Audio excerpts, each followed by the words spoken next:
Now, why are you pushing Rusev if you do not want to give him a title? He's just losing matches. It doesn't make any sense.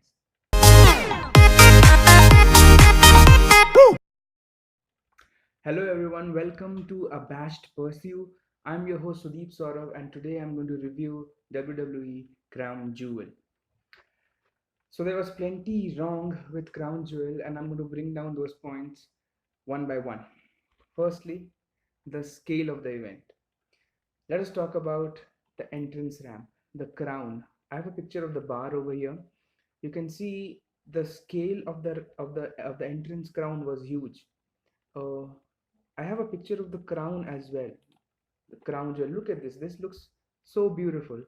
It is almost as equivalent to hosting a WrestleMania main event, right? So it is something like that. The scale of the event was such. This is Rey Mysterio's entrance, by the way. Have a look at the crown. I have one more phenomenal pic. This is the beast's entrance. It looks beautiful. Now, when you have such things, oh, by the way, welcome back, Pyro. You can have fireworks all around. The grandeur of this event was huge. So when you have all of that, the anticipation is huge. The people who are who are watching this pay-per-view are in the assumption that it's going to be amazing. Something new is going to happen. The title matches would actually mean something. Nothing as such happened, by the way. We No new storylines were developed, and please don't tell me that Baron Corbin hitting Braun Strowman with the belt is new storyline. If you really wanted that to be a fantasy, you could have used McIntyre instead. You didn't do that, you spoiled it. Nothing new was developed. If you missed Crown Jewel, you haven't missed anything. The storyline that was consistent on Monday Night Raw and SmackDown is still the same, except the fact that Brock is your Universal Champion, but that is just a small blimp. Point number two, the best in the world tournament. Pathetic booking in this tournament. I don't know what they were thinking. I know that, I've heard in the wrestling community that they wanted the 90s feel to be back. If you want the 90s back, you could have clearly had Kurt Angle versus Shane O'Mac. You know, how would I have booked it? I would have made sure that Kurt Angle wins his matches. He's Kurt freaking Angle. He's back after so many years. Firstly, he would have won his match against Dolph Ziggler. Then Seth would have lost his match against Bobby Lashley via an interruption from Leo Rush and Dean Ambrose.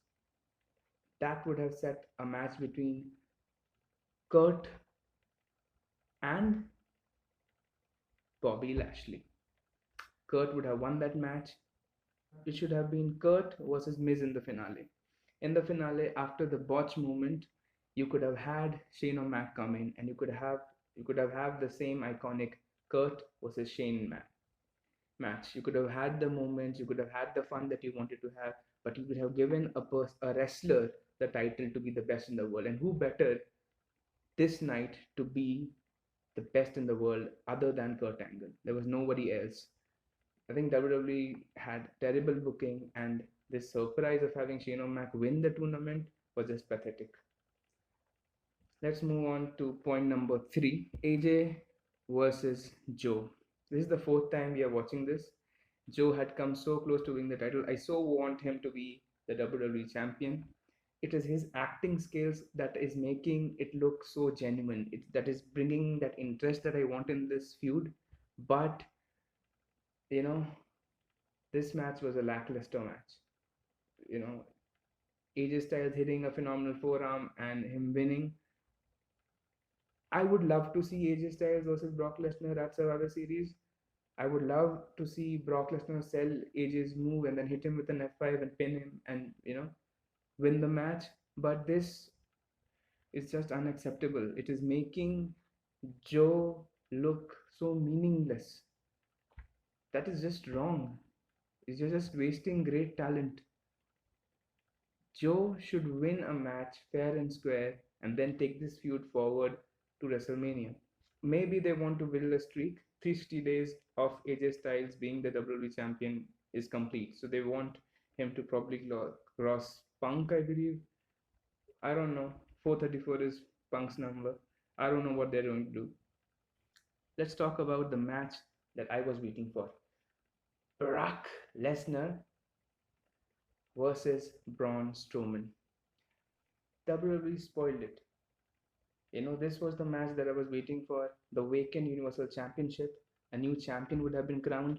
And WWE completely spoiled it. Firstly, before the beginning of the match, before the bell rang, Baron Corbin came in, interfered, and hit Braun Strowman with the championship belt. And then Brock decimated him with 5 F5s and pinned him for the victory. Using that angle makes Brock sound weak.